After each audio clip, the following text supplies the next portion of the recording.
Olá a todos, me chamo Celeste Bertassoni Pinto e vou apresentar meu trabalho de conclusão de curso intitulado O Potencial da Técnica UEBSD para Análises Microestruturais em Minérios de Ferro, orientado pelo professor Dr. Leonardo Lagoeiro e a geóloga mestre Thaíli Conte. A apresentação está estruturada da seguinte maneira. Primeiro farei uma introdução ao tema, com as justificativas e objetivos do trabalho, os materiais e métodos, resultados, discussões, conclusões e recomendações.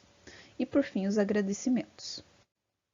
Os minérios de ferro são compostos por óxidos e hidróxidos de ferro, que apresentam arranjos cristalográficos distintos, os quais refletem características originais e de processos deformacionais, metamórficos ou intempéricos. Esses arranjos são expressos na forma de microestruturas e texturas dos cristais, que irão influenciar o comportamento dessas rochas durante os processos industriais de beneficiamento. Os minérios de ferro ocorrem em grandes depósitos no território brasileiro, como os depósitos de ferro das Serras dos Carajás, que são constituídos na base por rochas máficas da formação paraupeba, no meio por jaspilitos da formação Carajás e no topo por rochas vulcânicas máficas com intrusões de sil e diques em todas as sequências. Os depósitos de ferro de Carajás são formados principalmente por jaspilitos totalmente preservados, mas também ocorrem outros tipos de minério, como os itabiritos e minérios friáveis supergênicos. Na indústria, o minério de ferro passa por diversos processos para o seu beneficiamento. É submetido ao alto forno para a produção de aço, a partir da queima do minério para a redução da hematita para a vostita. Mas para que isso ocorra, as superfícies dos minerais devem estar livres de outros minerais e serem reativos aos reagentes do alto forno. E é a partir dos processos de fragmentação, antes das etapas de queima, que essas superfícies são liberadas. Porém, essa liberação ocorre de maneira aleatória. A liberação de um minério pode ser definida como uma porção do mineral de interesse, de mesma granulometria, na forma de grãos monominerálicos livres dos minerais de ganga. Essa liberação é diretamente relacionada à textura da rocha mineralizada, e o produto final obtido após o processamento é consequência das propriedades físicas e químicas das fases constituintes do minério. Com base nisso, a mineralogia aplicada ao beneficiamento faz a caracterização mineralógica, morfológica e química do minério, através de técnicas de imageamento por microscopia óptica e microscopia eletrônica de varredura, e de análises químicas, por difração de raio-x, espectroscopia de dispersão de energia de raio-x e espectrometria de fluorescência de raio-x por comprimentos de onda. Essas técnicas mais comuns utilizadas na indústria apresentam informações razoáveis para o processo, porém elas acabam não sendo suficientes para solucionar determinados problemas durante a produção, ou aprimorar a rotina de beneficiamento. A ausência de determinadas informações, como as relações de limites dos grãos ou a distinção entre os diferentes óxidos de ferro, limita o aperfeiçoamento das etapas de fragmentação do minério, sendo aplicada muitas vezes parâmetros pouco eficazes para determinados tipos de minério de ferro. A técnica de difração de elétrons retroespalhados, o EBSD, é usada em conjunto com o EDS e permite o mapeamento simultâneo de dados cristalográficos e químicos do minério. O EBSD é um detector acoplado ao MEV usado para captura de elétrons retroespalhados na superfície polida de uma amostra. Os elétrons retroespalhados, que acabam escapando das superfícies de análise, são projetados em uma tela de fósforo, gerando os padrões de Kikuchi, que refletem a simetria da estrutura cristalina dos minerais difratados. A partir desses padrões são calculados os índices de Miller, e assim indexados os planos cristalográficos de cada mineral. Com esses dados cristalográficos, é possível descrever feições importantes, como os limites de grãos, as relações de borda entre essas fases e a identificação de fases distintas de óxidos e hidróxidos de ferro. O diferencial das informações cristalográficas fornecidas pelo EBSD é apresentado neste estudo como uma variável adicional para a caracterização dos minérios e seus produtos. Considerando essa problemática, este estudo teve como objetivo apresentar o potencial da aplicação de EBSD para a caracterização do minério de ferro em escala industrial, como uma nova variável baseada nas propriedades físico-químicas do material. Como objetivos específicos estão a caracterização mineralógica, morfológica, composicional e microestrutural dos grãos, a determinação das fases granulométricas dos cristais, a determinação do grau de liberação mineral dos grãos com base no método de Gaudian e a comparação dos resultados de EBSD com os resultados obtidos com as técnicas de análises químicas, o EDS, o WDS e o DRX, e ao microscópio óptico. Agora vamos falar sobre os materiais e métodos usados para esta pesquisa. Para este trabalho, foi realizado um levantamento bibliográfico sobre os principais assuntos relacionados à pesquisa, e em seguida foram selecionadas 2 amostras na forma de grãos de minério de alimentação provenientes das minas da Vale de Carajás. As 2 amostras possuem a mesma composição, mas encontram-se em frações granulométricas distintas. No Centro de Microscopia Eletrônica da UFPR, essas frações foram embutidas em resina epóxi e depois passaram por etapas de polimento mecânico e químico, e por fim foram metalizadas. Em seguida, foi feita a caracterização mineralógica e morfológica com o microscópio óptico de luz refletida e a caracterização cristalográfica e química por MEV, EBSD e EDS. Os dados obtidos por essas técnicas foram tratados em programas cristalográficos específicos.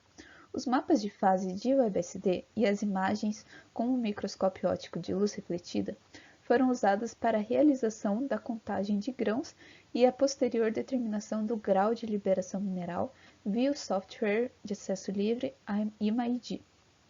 Por fim, foi feita a comparação entre todos os métodos apresentados aqui. Agora vamos para os resultados. Via microscópio óptico, foram descritas partículas formadas predominantemente por hematita e goethita, e que apresentam menores quantidades de quartzo e magnetita. Foram observados grãos de formas hexagonais, prismáticos e granulares, que apresentam contatos retilíneos, irregulares e lobatos. Esses grãos também apresentam feições de dissolução, como porosidades e estruturas esqueletais. A hematita ocorre nas bordas dos grãos hexagonais, enquanto que a goethita encontra-se no centro desses grãos, em planos cristalográficos específicos da hematita, o que sugere que a oxidação da hematita ocorreu através dos seus planos hexagonais. O quartzo é encontrado na forma de grãos menores, não livres dos grãos hematíticos. A magnetita ela é reliquiar, e é observada junto à goethita, associada também aos planos hexagonais da hematita. Ao observar esses grãos, é possível perceber que as associações de grãos são mais frequentes na amostra 1, de maior granulometria, enquanto que na amostra 2, de menor granulometria, predominam os grãos hexagonais e prismáticos, além de grãos com feições de fragmentação e contatos irregulares e denteados. Os mapas de fase das amostras gerados por EBSD mostram que os grãos são poliaminerálicos, compostos predominantemente por hematita e goethita e com quantidades menores de magnetita, magmita e quartzo. Os mapas mostram uma quantidade mínima de magnetita presente nos grãos, diferente do que foi observado ao microscópio óptico. Ao compararmos os mapas de fase com os mapas de orientação cristalográfica para cada amostra, é possível observar que esses grãos são agregados policristalinos, não sendo observadas partículas monocristalinas nas 2 amostras. A goethita e a magmita, em ambas as amostras, ocorrem nas porções centrais dos grãos, em determinados planos cristalográficos específicos da hematita, como nos planos basais 0001, e também em planos referentes às estruturas entreliço, o que indica que as transformações de fase ocorreram ao longo dos planos 1 e 1.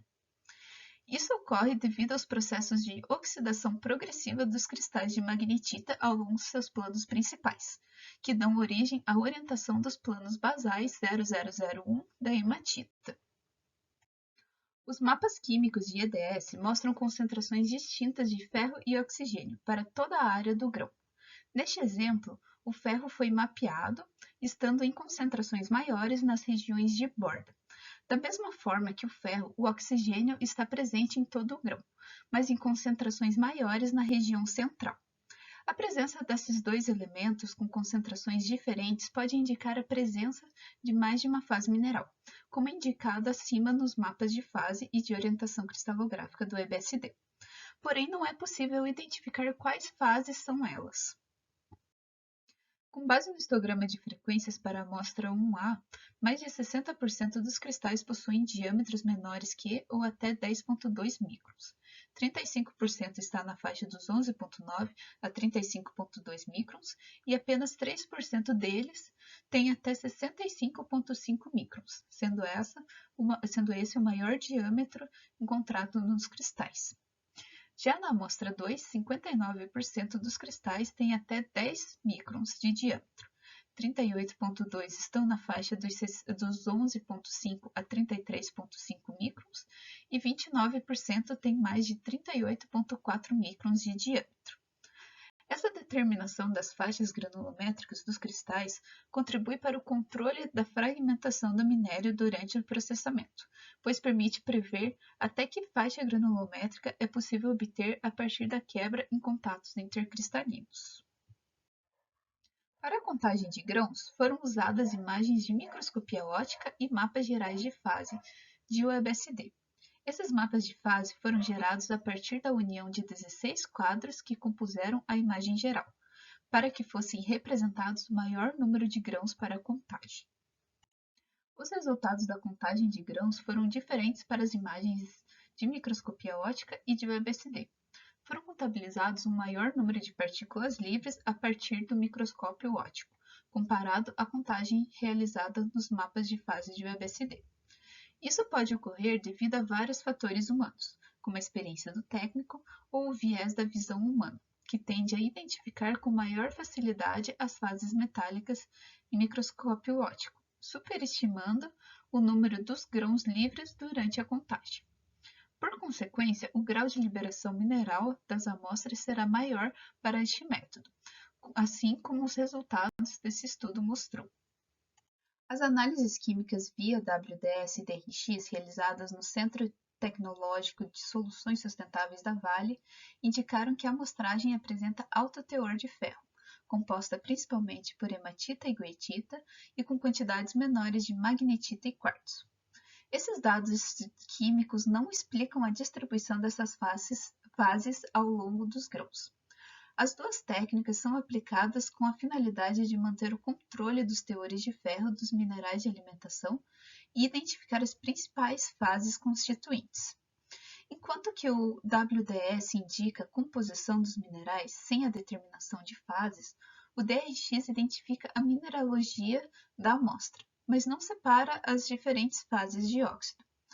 Quando o EBSD é aplicado para uma amostra geral, é possível observar menor concentração de magnetita e também a presença da magmita. Agora vamos para as discussões. O EBSD se mostrou aplicável para a obtenção dos mesmos dados obtidos por outras técnicas. Com os mapas de fase e de orientação cristalográfica, foi possível observar a morfologia dos grãos, assim como sua mineralogia. Essas informações podem ser obtidas a partir do uso do microscópio óptico, porém os mapas revelam informações mais precisas, como os limites e as feições dos cristais, sendo possível assim descrever as relações entre os cristais de mesma fase e de fases distintas.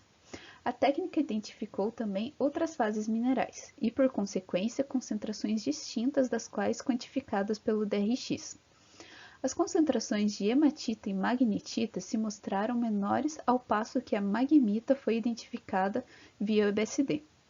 Isso mostra que a concentração química dessas fases pode ser facilmente confundida com a de outros óxidos em análises químicas por DRX. A concentração maior de quartzo mapeado pelo EBSD destaca a precisão entre os métodos. O microscópio óptico muitas vezes pode confundir o quartzo com a resina, resultando numa concentração menor de quartzo. Com os mapas de fase de EBSD, também é possível observar a distribuição das fases ao longo dos grãos. Dessa forma, o grau de liberação mineral via o EBSD foi menor do que o determinado via microscópio óptico. A diferenciação das fases minerais de composições semelhantes, como é o caso dos óxidos e hidróxidos de ferro, também é um ponto positivo para o EBSD.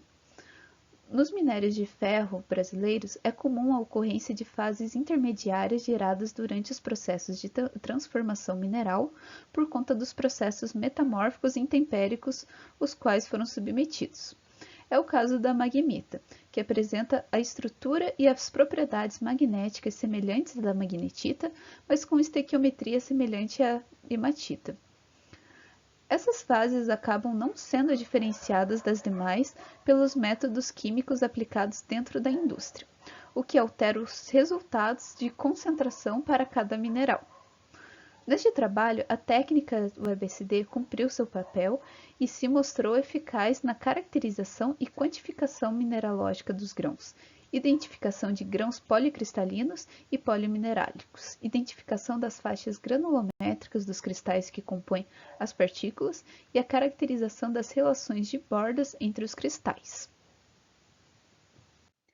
Com base em tudo que foi exposto até aqui, podemos concluir que o EBSD tem o potencial para ser aplicado em uma rotina de beneficiamento junto a outras técnicas de análise, uma vez que permite um maior detalhamento das características do minério de ferro.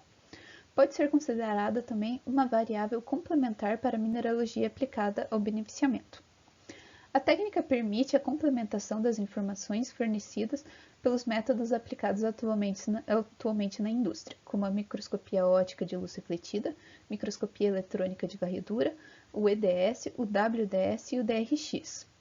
A capacidade de diferenciação e caracterização de fases quimicamente semelhantes, como a magnetita e a magmita, é um dos diferenciais do EBSD.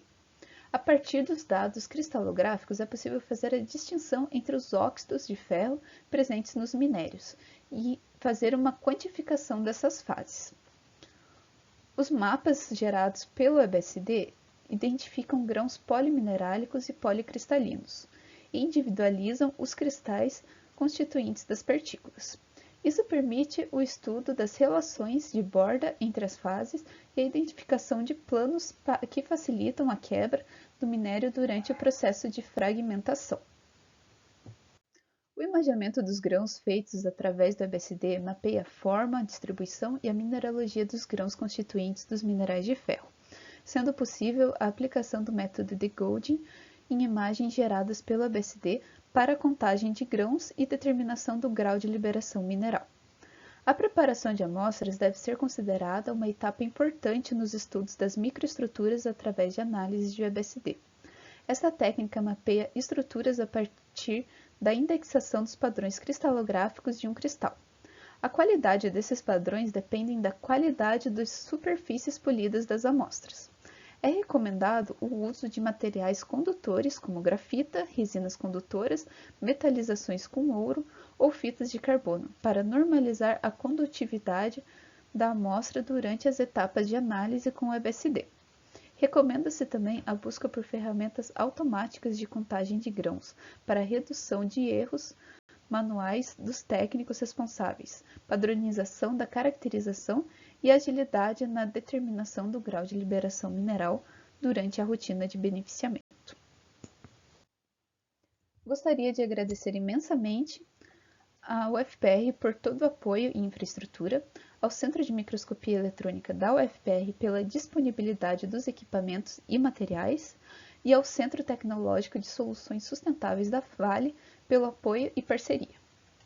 Essas foram as principais referências usadas para a confecção desta apresentação, e obrigada a todos pela atenção.